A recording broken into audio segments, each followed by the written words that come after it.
नमस्कार। The Bharat now में आपका स्वागत है। मैं हूं राकेश और आज चर्चा का विषय है पटना डीजीपी ऑफिस से जारी एक खास सर्कुलर नोटिस कह सकते हैं, जिसमें उन्होंने निर्देश दिया है बिहार के तमाम एसपी को और उनसे संबंधित तमाम थाने को ये सूचित किया गया है कि डीजीपी ऑफिस के बगैर, पूछे बगैर, उनके बताए बगैर किसी भी मीडिया कर्मी को या किसी को भी कोई बाइट ना दें, किसी भी अपराध से जो भी संबंधित सूचना हो वो ना दें।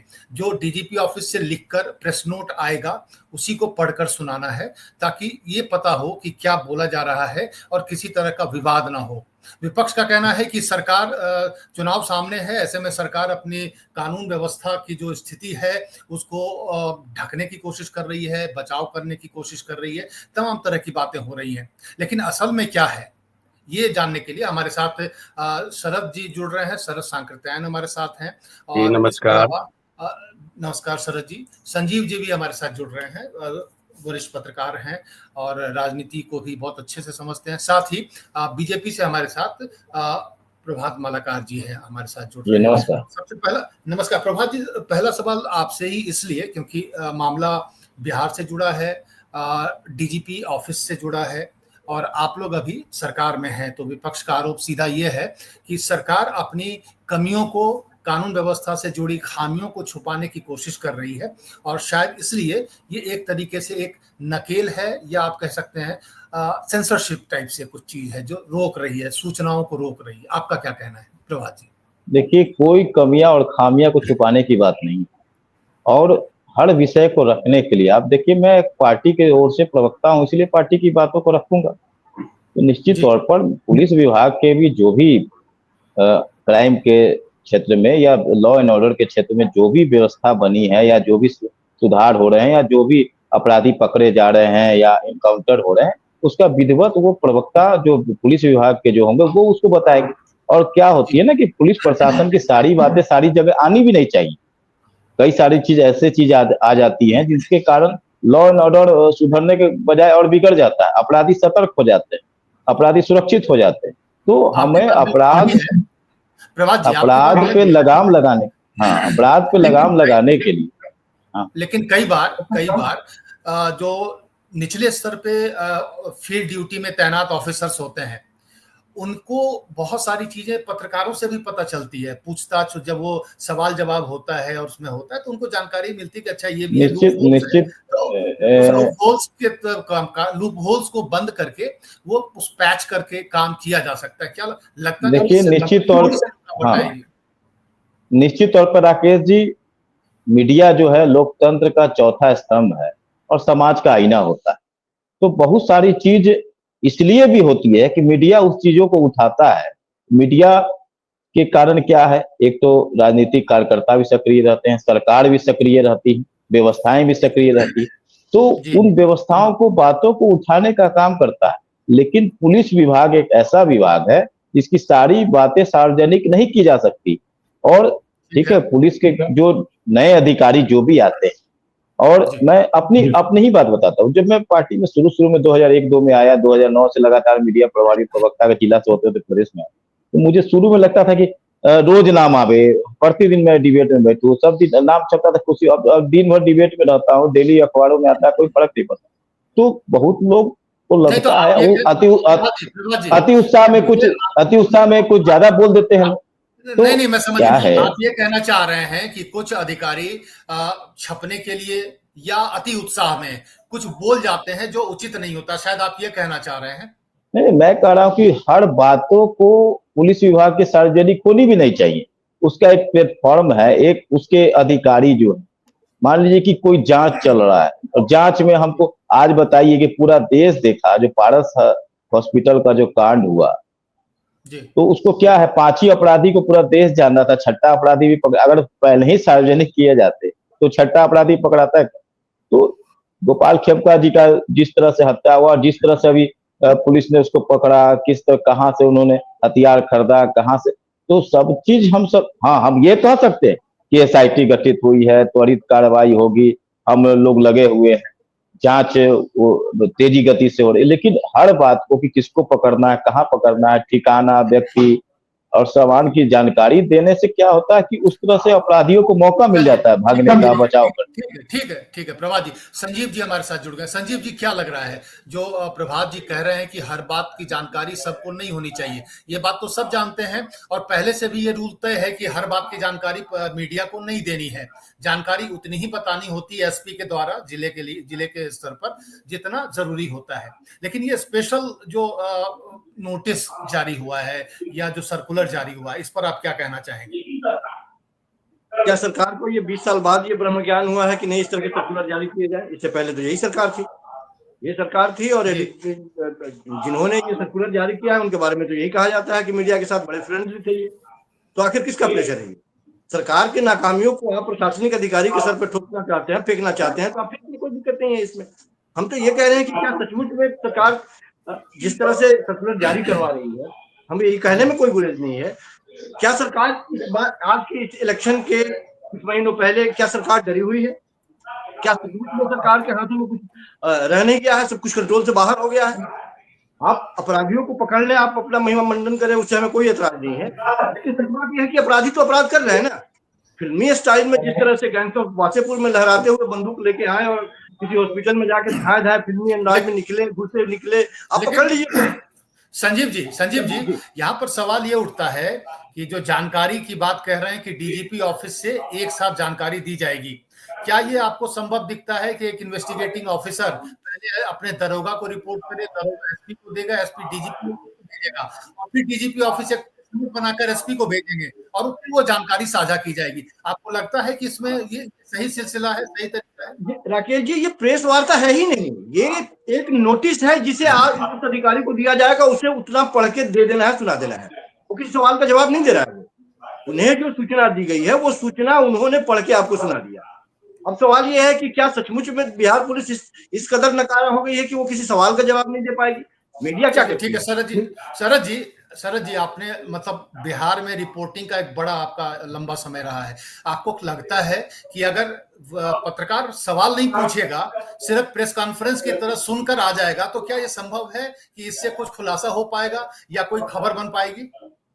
नहीं, देखिए, क्राइम रिपोर्टिंग बड़ा ही एक संवेदनशील क्षेत्र होता है और क्राइम रिपोर्टिंग करना बड़ा मुश्किल काम है, आसान भी नहीं है। और जो क्राइम रिपोर्टिंग जो पत्रकार करते हैं उनके लिए बड़ा मुश्किल होता है सारी चीजों की जानकारी इकट्ठा करना और सबसे बड़ा हथियार उनका सूत्र होता है। जिसका जितना बड़ा सूत्रों का नेटवर्क होगा वो उतना अच्छा क्राइम रिपोर्टर माना जाता है। तो अब है कि ये जो नोटिस है कि जो पुलिस प्रवक्ता जो मुख्यालय में नियुक्त होंगे, वो एक लाइन, उसमें एक महत्वपूर्ण लाइन है जिस पर भी हमको ध्यान देना होगा हम लोगों को, कि प्रमुख मुद्दों पर। तो अब ये है कि प्रमुख मुद्दे कौन से हैं? क्या जो गांव में या ब्लॉक स्तर पर या जिला स्तर पर या किसी शहर में कोई आपराधिक घटना हो रही है, क्या उसको इससे अलग रखा गया है, या जो राज्य स्तरीय चर्चा का विषय जो अपराध हो रहे हैं, क्या उसको सिर्फ इसमें शामिल किया गया है? ये साफ नहीं है उस नोटिस में। सिर्फ एक लाइन लिखा हुआ है कि प्रमुख मुद्दों पर। तो ये एक लिखा हुआ है, तो ऐसा लगता है जैसे खेमका मर्डर केस जैसा संगीन अपराध है। जी, वही मैं कह रहा हूँ कि जिसकी चर्चा बहुत जोर शोर से और बड़े अपराध जो हो रहे हैं, जैसे पारस हॉस्पिटल जैसे अपराध हुए या खेमका मर्डर केस हुआ, तो इसको प्रमुख मुद्दा हम मान सकते हैं कि ये प्रमुख मुद्दे। तो लेकिन उस नोटिस की भाषा का मतलब क्या है कि आप कह रहे हैं कि निचले स्तर से डीजीपी स्तर तक किसी भी मामले पर कोई अधिकारी कुछ नहीं बोलेगा, प्रमुख, जिसमें एक लाइन नीचे जोड़ा हुआ है कि प्रमुख मुद्दों पर। तो अब है कि ये आपको साफ करना चाहिए कि प्रमुख मुद्दे किसको माने जाएगा, कौन से, किसको कहा जाएगा कि ये प्रमुख मुद्दा है। अपराध किसी की भी हत्या होती है, एक सामान्य ग्रामीण की हत्या होती है या किसी बड़े राजनीतिक की हत्या होती है, दोनों हत्या है। उसमें आप कोई भेद नहीं कर सकते हैं कि वो एक सामान्य ग्रामीण है, उसकी हत्या हो गई तो वो उतना महत्वपूर्ण नहीं है। किसी की भी हत्या उतना ही महत्वपूर्ण होना चाहिए प्रशासन के लिए। बिल्कुल बिल्कुल बिल्कुल संजीव जी, जिस तरीके से लग रहा है इसमें डीजीपी ऑफिस ने एक लाइन, एक शब्द जरूर जोड़ा है जो शरद जी ने बताया, और वो शब्द है कि गंभीर या इंपॉर्टेंट या संगीन अपराध, कुछ ऐसा शब्द उन्होंने जोड़ा है कि कुछ कुछ अपराध के मुद्दों को सिर्फ डीजीपी ऑफिस से ही वो बताना चाहेंगे। मुझे लगता है कि शायद उससे बचने की कोशिश की गई है, जिस तरीके की गलतफहमी खेमका मर्डर केस में और दूसरे मर्डर केस में हुई थी। क्या आपको क्या लगता है संजीव जी? देखिए राकेश जी, मेरा स्पष्ट रूप से मानना है कि ये कहने में हमें कोई गुरेज नहीं है कि सरकार अपने अंतिम चरण में जिस तरह से अपने प्रशासनिक अधिकारियों को टाइट नहीं कर पा रही है, अपराध पे लगाम नहीं कर पा रही है। निश्चित तौर पे पत्रकार उनसे सवाल पूछ रहे हैं और पूछ ही नहीं रहे हैं, उनको घेर भी रहे हैं। तो इस तरह की अप्रिय परिस्थितियों से निपटने के लिए एक सर्कुलर बनाया गया कि किस पे बोलना है, किस पे नहीं बोलना है। अब गंभीर घटना है, इसकी एक श्रेणी बनाएगी, खाकर खींच दिया जाए कि किसके बारे में बात करना है, व्यापक प्रभाव पड़ने वाला है। संजीव जी, ये बात तो आप भी मानते हैं ना कि खेमका मर्डर केस से जितनी किरकिरी सरकार की हुई, उतनी किसी गांव में किसी का मर्डर हो जाए तो शायद कोई सवाल भी नहीं पूछता है। तो हो सकता है इसलिए जो बड़े कांड हैं, बड़े हत्याकांड हैं या अपराध हैं, उस पर लगाम लगाने की या उस पर बयानबाजी से बचने की कोशिश की जा रही है। हाँ नहीं, इसीलिए मैंने कहा, और मैं ये बात रिपीट कर रहा हूं कि पिछले कुछ दिनों में आप देखेंगे कि नेता प्रतिपक्ष के दरवाजे पे गोली चल जाना, खेमका मर्डर केस के बारे में 5 साल पहले उनके बेटे की हत्या हो जाना, ये सब इसी सरकार के शासनकाल में हुआ ना। और ये धाए धाए फिल्मी अंदाज में हॉस्पिटल में घुस के मार जाना, निश्चित तौर पर पत्रकारों के लिए सवाल जवाब और पूछना ही, वो जब जाते हैं तो निश्चित तौर पर बहुत सारे सवाल पूछते हैं। वो जांचना भी चाहते हैं, देखना भी चाहते हैं कि इनकी बातों में कितनी सच्चाई है। कभी कभी वो फंस जाते हैं, जिस तरह से हम कहने में भी कोई गुरेज नहीं है कि कई ऐसे घटनाओं को हमने देखा, आपने देखा कि आनन फानन में किसी भी अपराधी को पकड़ लिया गया, उसका अपराध कबूल कर लिया, फिर लंबा चला, वो सिद्ध नहीं हो पाया और कुछ दिनों के बाद में वो वापस बाहर निकल गया, तब तक मामला टाइपिस हो जाता है। पत्रकार पूछते हैं, आपसे सवाल पूछते हैं कि आखिर कब पकड़ा, कहां से पकड़ा, कौन सा क्लू मिला, कैसे मिला। इन सारे चीजों पर पूर्ण विराम लगा करके आप कोई सवाल नहीं पूछेंगे। एक प्रेस नोट मिलेगा, वो पढ़ देना है उन्हें, हमें सुन लेना है, हम कोई सवाल जवाब नहीं कर सकते हैं। तो एक तरह से ये मुझे लगता है कि टेप चिपका देने के जैसे है, पुलिस प्रशासन के मुंह पर टेप चिपका दिया कि आप ज्यादा कुछ बोल ही नहीं सकते हैं। जी जी जी, प्रभात जी, क्या लग रहा है, क्या ये मतलब जो संबंधित अधिकारी हैं, जो जांच कर रहे हैं, इन्वेस्टिगेटिंग ऑफिसर हैं या जिले के एसपी हैं, वो सवाल का अगर जवाब नहीं देंगे, लिखा हुआ प्रेस नोट अगर पढ़ देंगे, तो इससे कैसे, ये तो प्रेस कॉन्फ्रेंस है। नहीं राकेश जी, क्या है कि अन्य मामले और अपराध के मामले ये खबर एक नहीं हो सकती। अन्य मामलों को आगामी भी बता देते हैं, हम लोग आगामी कार्यक्रम भी बता देते हैं कि इतना से इतना तक ये विधानसभा सम्मेलन करेंगे, ये रैलियां करेंगे, घर घर जाएंगे। लेकिन अपराध के मामले में ये बताना उचित नहीं होगा कि आगे हम क्या क्या कार्रवाई करेंगे, क्योंकि जो एसपी के स्तर से जो प्रेस जो नोट जारी होता है, ये जो हर महीने, जो हर सप्ताह जो प्रेस कॉन्फ्रेंस होते हैं, उसमें निचोड़ दिया जाता है कि हमने इतना अपराधी को पकड़ा, ये इतना दिन से संलिप्त था, ये कांड में। लेकिन अगर उस अपराधी का उद्भेदन हम पहले ही कर देंगे पकड़ने के पहले, तो अपराधी तो सुरक्षित हो जाएगा। दूसरा क्या है कि आज का दौर 20 साल पहले या 10 साल पहले के दौर में अंतर यह है कि पहले इलेक्ट्रॉनिक पहले प्रिंट मीडिया ही थी, बाद में इलेक्ट्रॉनिक मीडिया। आज यूट्यूबर्स का जमाना है, बीच के शब्दों को उठाकर हाईलाइटेड कर देना। बीच के पोर्टल वाले क्या करते हैं, बीच के लाइन उठाकर उसको हेडलाइन बना देते हैं और अंदर उसी पर बवाल मच जाता है। तो क्या है कि पत्रकारिता का जिस प्रकार से आप बहुत सीनियर नहीं, आप बहुत सीनियर रिपोर्टर हैं, और आज तो 5,000 का मोबाइल हो जाए, सब रिपोर्टर बन जाता है, और बीच की बातों को उठा लिया, कुछ रख दिया। तो ये सब पे भी लगाम लगाने के लिए, और राकेश जी मैं अपनी बात खत्म करूंगा, और अगर डीजीपी स्तर से अगर कोई प्रेस नोट जारी हो तो उस घटना का, उस अपराध का अद्यतन स्थिति भी सही आएगा, और क्या जाना चाहिए, मतलब कि जिससे कि सरकार और जनता का समन्वय सही स्थापित रहे, जनता पूरी तरह से सुरक्षित। अब कुछ ऐसा नहीं बोल देना है, कुछ ऐसा होता है नहीं। अभी तो पूरे देश भर में सबसे ज्यादा महिला पुलिस बिहार से है, पूरे देश में, और कहीं कुछ अति उत्साह में कुछ बोल। ठीक है, मैं समझ गया आपकी। और शरद जी, अब जैसा कि प्रभात जी ने भी यही कहा कि पत्रकारों पे जिम्मेवारी डाल दी कि वो ऐसा करते हैं, नहीं आप मतलब आप सबको ना बोले, लेकिन एक आप लगभग सबको ही बोल रहे हैं। तो वैसे में क्या आपको लगता है कि फिर संभव है कि कोई जानकारी आप निकाल पाए या किसी सनसनीखेज वारदात पर आप कोई रिपोर्ट लिख सकें? क्या संभव है शरद जी, अगर इस तरह की बंदिशें देखिए अगर लगेंगी?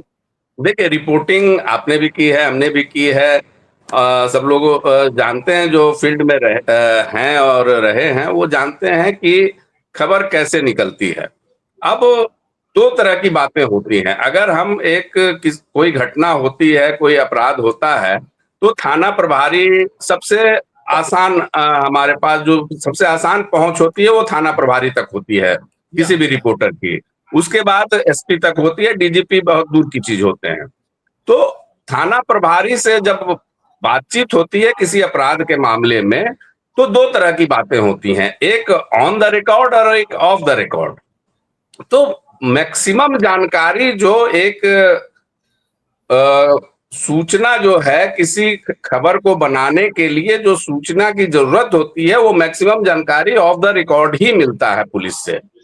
तो ऑफ द रिकॉर्ड सारी चीजें मिलती हैं। ऑन द रिकॉर्ड कोई भी निचले स्तर का अधिकारी, बहुत कम ऐसे हैं जो ऑन द रिकॉर्ड कोई बड़ी बात कह दे कि उनका नाम लेकर वो छाप दिया जाए या उनकी बाइट उस विषय पर ले ली जाए, ये बहुत कम होता है। नाम अब लेकर तो उसमें छापने देखिए, की गुंजाइश ही नहीं है।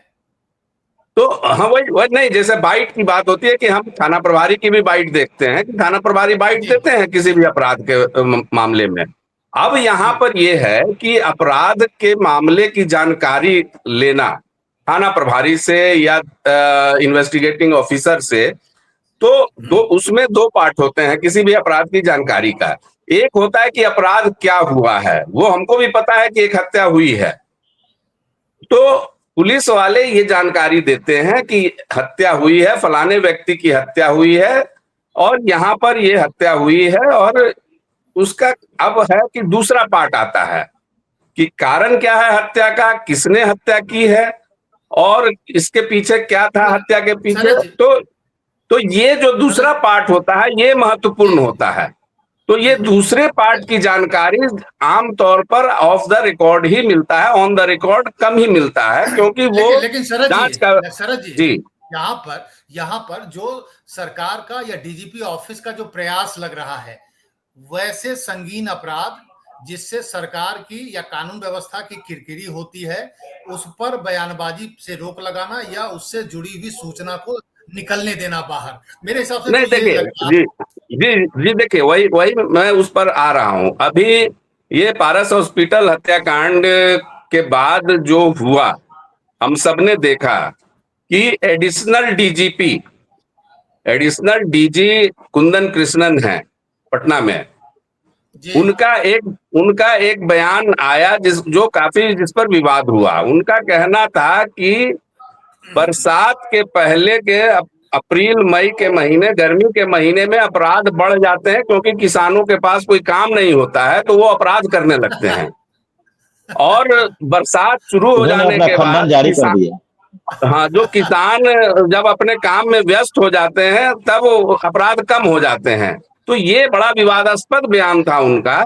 तो एक इतने बड़े अधिकारी, संजीव जी जो शरद जी ने बताया, अगर एडीजी लेवल का कोई अधिकारी, आईपीएस ऑफिसर, एनआईए में काम कर चुके हैं, एसएसपी रह चुके हैं, मैं बहुत तमाम तरह की चीजें हैं, अगर वो अधिकारी ऐसा बोलता है एक घटना के बाद कि अपराध इस महीने में बढ़ जाते हैं क्योंकि किसानों के पास काम नहीं है, राकेश जी उन्होंने खेद प्रकट कर दिया है। सर सुनिए, मेरी बात सुनिए, उनके खेद प्रकट, वो कोई आम जनता नहीं है कि खेद प्रकट करने से बात बन जाएगी। आईपीएस ऑफिसर है सर, आप समझिए मेरी बात। मैं ये कहना चाह रहा हूँ कि जब ऐसी बात इतने बड़े अधिकारी करे तो डीजीपी ऑफिस का सर्कुलर तो जायज है सर, वो पढ़कर ही दे सकते हैं तो बहुत अच्छा होगा। इस तरीके का बयान आपको क्या लग रहा है सर कौशिक जी? क्या राकेश जी अमूमन ऐसा होता नहीं है। अब क्या उनके समझ में आया और क्या वो बोल गया बाद में और किस तरह से फटकार लगी होगी और बात को वापस लिए, लेकिन सच बात यह है कि उनसे इस बात की उम्मीद नहीं की जाती है। और कई बार भावनावेश में या अपने आप को बचाने के लिए वो कुछ कह गए तो कह गए, लेकिन अमूमन बड़े अधिकारी इस तरह की भाषा का इस्तेमाल नहीं करते हैं, संयमित होते हैं, वो सोच समझ के बात करते हैं। मेरी आपत्ति सिर्फ ये है कि कोई भी सूचना इस तरह से यदि साझा की जाएगी पत्रकारों के साथ, प्रेस के साथ, तो क्या पत्रकारों के उस अधिकार का क्या होगा जब पत्रकार आपसे क्रॉस क्वेश्चन करते हैं और सवाल पूछते हैं कि आप जो स्टोरी बता रहे हैं उसमें कितनी सच्चाई है। हम अपने समझ के हिसाब से आपसे पूछते हैं, लेकिन अब वो किसी भी सवाल का जवाब नहीं देंगे। वो जो पढ़ रहे हैं वो सुनिए, खबर इतनी ही है, और उसके बाद में आप चलते बनिए। तो एक तरह से मुझे लगता है कि ये दोनों के बीच में जो एक तालमेल है, एक समन्वय है, उसे आप गड़बड़ाने की कोशिश कर रहे हैं। खबर तो मिल ही जाएगा, इसमें कहीं कोई दो मत नहीं। लाख आप छुपाए वो मिल जाना है, वो किसी दूसरे रास्ते से मिल जाना है, उन्हीं से मिल जाना है। लेकिन हाँ, लेकिन आधिकारिक तौर पर ये बात कहना, ये मैसेज समाज में यही जाता है कि आप दोनों के बीच की दूरियों को बढ़ा रहे हैं। अब ये दोनों एक दूसरे के, कई बार होता है अधिकारी पूछते हैं, पुलिस को जानकारी नहीं है, हमें जानकारी है, कई बार हम लोग साझा करते हैं कि इस तरह की घटना है, फलाना ऐसे है वैसे है, तो उनको जानकारी मिलती है। तो ये जब सूचनाएं जब हम साझा कर सकते हैं, तो आप बीच में दीवार पैदा करने की कोशिश कर रहे हैं। उसको फ्रेंडली ही रहने दीजिए, समझ हमारे पास, समझ उनके पास। प्रभात जी, जो मतलब आलोचना जिस बात को लेकर हो रही है, जिस बात को लेकर चिंता जाहिर की जा रही है, वो है कि अगर क्रॉस क्वेश्चन नहीं होगा, अगर सिर्फ एक पन्ना लिखा हुआ होगा प्रेस नोट, उसको पढ़ दिया जाएगा, पत्रकार उसको सुनकर चले जाएंगे और नहीं, सवाल जवाब तो क्रॉस क्वेश्चन तो होगा ही। सवाल जवाब तो प्रेस नोट के बाद भी सवाल जवाब होता है। वो पत्रकारों का अधिकार है, उसे कोई छीन नहीं सकता। और खोजी पत्रकारिता भी एक चीज होती है, खोजी पत्रकारिता भी एक बड़ी चीज है, उससे सब खबर भी निकल जाएगी। लेकिन राकेश जी, मान लीजिए किसी जगह पे कोई घटना घटी, वहां पे एसआई गए और उस बॉडी को उठाए, स्थानीय लोगों से बात की, वो कहे कि फलाना हो सकता है, उससे झगड़ा हुआ था। नहीं, उससे क्या, अगर वो एसआई अगर बोल देता है कि स्थानीय लोगों का कहना है कि फलाना से फलाना का झगड़ा हुआ था 3 दिन पहले और उसके बाद ही इसका ऐसा हुआ, तो वो तो जिसका नाम ले लेगा अगर, तो वो तो वहां के लोग भी संशय में, प्लस अपराधी को भी संरक्षेंगे, वो भाग भी जाएंगे। तो ऊपर स्तर से कोई भी चीज मॉनिटरिंग होगी तो वो और रिफाइन होगी और अपराध पे लगाम भी लगेगा अधिकारियों। और सबसे बड़ी बात राकेश जी, कि थाना प्रभारी हो, चाहे एसपी हो, चाहे डीआईजी, उनको भी डर रहेगा कि ऊपर मामला जा रहा है, प्रेस में आने वाला, पूरा देश दुनिया जानेगा। तो इसको अभी तक हम इसका सही से मॉनिटरिंग होगी, त्वरित कार्रवाई होगी, तेजी से काम होगी। क्या कि कहेगा इसको 10 दिन बाद हमको डीजीपी स्तर से इसको नोट जारी करना है, तो 10 दिन के अंदर काम होगा, टाला नहीं जाएगा। तो इससे कार्रवाई और त्वरित हो गया और तेज हो गया, अपराध में लगाम लगाया जाएगा। मतलब आपका ये कहना है कि सरकार का जो पक्ष है या डीजीपी ऑफिस की तरफ से जो ये सर्कुलर जारी हुआ है, उसका मकसद सिर्फ ये है कि जो सटीक जानकारी है वही बाहर आए, बाकी कुछ ना बाहर आए, और जो कंफ्यूजन है वो ना हो। शरद भ्रम की स्थिति नहीं। आखिरी टिप्पणी जी। जी देखिए, ये जो सर्कुलर है, ये तो उसमें स्पष्ट लिखा हुआ है कि सिर्फ जो पुलिस मुख्यालय द्वारा जो नामित प्रवक्ता हैं, पुलिस प्रवक्ता हैं, वो एक लिखा हुआ बयान पढ़ेंगे किसी भी घटना के बारे में, जो बयान तैयार किया जाएगा और पुलिस महानिदेशक से पारित होने के, उनका अनुमोदन मिलने के बाद ही वो बयान वो पढ़ेंगे। अब सवाल यहाँ पर जो है कि क्या वो सिर्फ पढ़कर उठकर चले जाएंगे या उस पर सवाल जवाब की गुंजाइश है या नहीं है। तो देखिए, ये ऐसा नहीं है कि बिल्कुल एकदम गैगिंग ऑर्डर हो सकता है। कहीं भी प्रेस विज्ञप्ति हर जगह जारी होती है, किसी भी विभाग से या कहीं भी किसी भी जगह, हर जगह प्रेस विज्ञप्ति एक जारी होती है, और उस प्रेस विज्ञप्ति को पढ़ने के बाद सवाल जवाब स्वाभाविक है, होता ही है। और सवाल जवाब ऐसा नहीं है कि वो उठकर चले जाएंगे, किसी सवाल का जवाब नहीं देंगे। जो प्रेस विज्ञप्ति में बातें लिखी गई हैं उससे संबंधित सवाल जवाब बिल्कुल होंगे, और वो उनका जवाब उनको देना पड़ेगा, चाहे जिस तरह से वो दें, तो वो तो होगा। लेकिन इसका एक मतलब ये भी निकलता है कि आप कोई भी सवाल जवाब करें तो जिस मुद्दे पर ये प्रेस विज्ञप्ति है, बस उसी मुद्दे पर आप सीमित रहें, दूसरे किसी मुद्दे पर आप सवाल जवाब ना करें। इस मुद्दे से जुड़ा हुआ सवाल जवाब आप कर सकते हैं। तो ये चीज, तो एक तरह से देखिए, ये बहुत अच्छी बात है। हम इसको नहीं कह सकते हैं कि बहुत स्वस्थ परंपरा की शुरुआत इससे होगी, ऐसा नहीं है। ये एक तरह से एक चीजों को रोकने की और उसको एक पर्दा डालने की एक कोशिश की गई है कि जितनी जो अपराध की घटनाएं बढ़ रही हैं बिहार में, और पिछले दिनों जिस तरह से दिख रहा है, तो उसको किसी तरह से बहुत ज्यादा प्रचारित न हो सारी घटनाएं, इसको ध्यान में रखकर ये आदेश बिल्कुल जारी बिल्कुल किया गया है, जहां तक मुझे समझ में आता है। बिल्कुल बिल्कुल। कौशिक जी, क्या लग रहा है इस सर्कुलर के बाद या इस विवाद के सामने के आने के बाद जिस तरीके से विपक्ष इस पे स्टैंड ले रहा है, सरकार की मुसीबत बढ़ेगी या घटेगी? क्योंकि सरकार चाह रही है कि विवादों में ना पड़े, मुसीबतें कम हो, लेकिन ये इस आपको क्या लग रहा है? देखिए, प्रशासनिक अधिकारी के साथ, प्रशासन के साथ हमेशा से फ्रेंडली रहा है प्रेस, और रहेगा भी। उसको कोई तोड़ नहीं सकता, उसमें कोई दीवार खड़ा नहीं कर सकता है। और प्रेस को भी पता है कि सरकार के द्वारा ये सर्कुलर जारी किया गया है, ये प्रशासनिक अधिकारी के द्वारा जारी नहीं किया गया है। तो जाहिर सी बात है, सरकार के प्रति जो मन में है रवैया, सरकार का रवैया है, तो वो पत्रकारों के को निश्चित तौर पर ये सुहाएगा नहीं। पत्रकारों में एक रोष तो पैदा होगा ही कि जानबूझ के आप ये एक दीवार पैदा करने की कोशिश कर रहे हैं, और फ्रेंडली जो हमारा रिलेशन था उसको खराब करने की कोशिश कर रहे हैं। और तल्ख तरीके से रिपोर्टिंग होगी। जब आप किसी को सही सूचना साझा नहीं करेंगे, उसकी बातें नहीं सुनेंगे, उससे बोलने का मौका नहीं देंगे, तो कुछ और बातें निकल के सामने आती है। तो इसकी भी संभावना है कि पत्रकार अपना काम करेगा ही, वो बंद नहीं करेगा अपना काम।